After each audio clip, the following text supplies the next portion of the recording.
Economist Donald Low has entered the national debate on whether the goods and services tax hike contributed to inflation in Singapore, questioning the government's justification for the increase.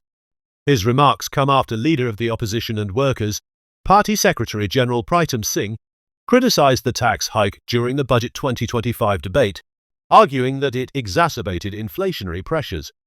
Singh had stated in Parliament, "Why the PAP went headlong and headstrong into raising GST and thereby turbocharging inflation further is something only the PAP itself can answer to Singaporeans for." His comments sparked an intense backlash from People's Action Party supporters and leaders, with Prime Minister Lawrence Wong himself refuting the claim while sidestepping Singh's point about the monetary authority of Singapore's own data.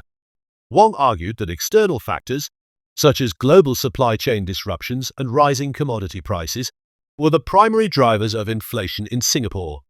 He further noted that in the 2 years when the GST was raised, inflation, as measured by the Consumer Price Index, actually fell. Wong's rebuttal was echoed by PAP supporters, who defended the necessity of the GST hike for maintaining government revenue and funding social programs. Amid this heated exchange, Donald Low weighed in on the discussion in a Facebook post on Friday, expressing skepticism toward the government's defense of the GST hike. Low, a senior lecturer and professor of practice at the Institute of Public Policy at the Hong Kong University of Science and Technology, argued that Singapore's budget presentation often understates the government's fiscal resources.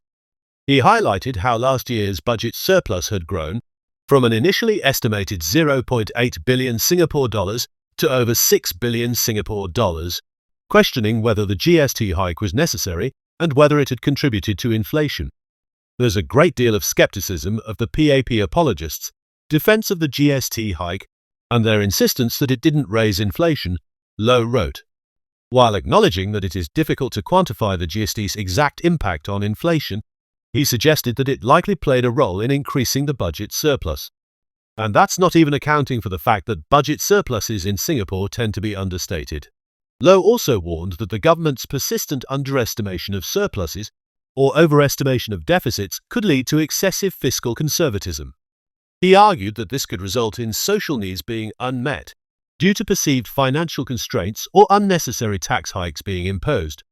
When the government faces genuine fiscal constraints, people may not believe it, he wrote, referencing a 2015 article he had authored on the risks of budget opacity. He suggested that public skepticism toward the GST hike stemmed from years of perceived misrepresentation of Singapore's fiscal position, which has eroded trust. His post drew responses from financial and legal professionals who echoed his concerns. Lawyer Yeo Lean Chuan pointed to the substantial returns generated by the Government Investment Corporation on over 800 billion Singapore dollars in government borrowings.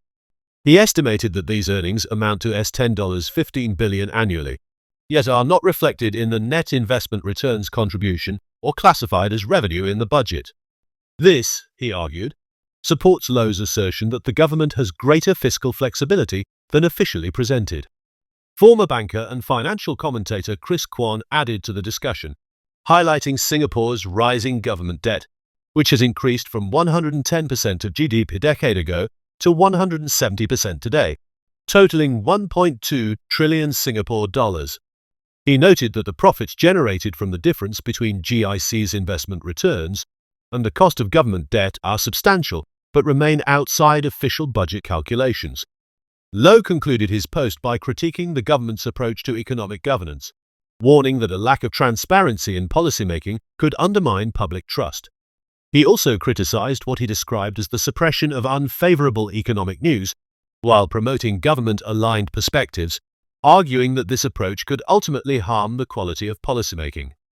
His remarks have intensified the debate over the GST hike's effect on inflation and fiscal transparency. As discussions continue, there are growing calls for a more open presentation of Singapore's budget and long-term financial strategy.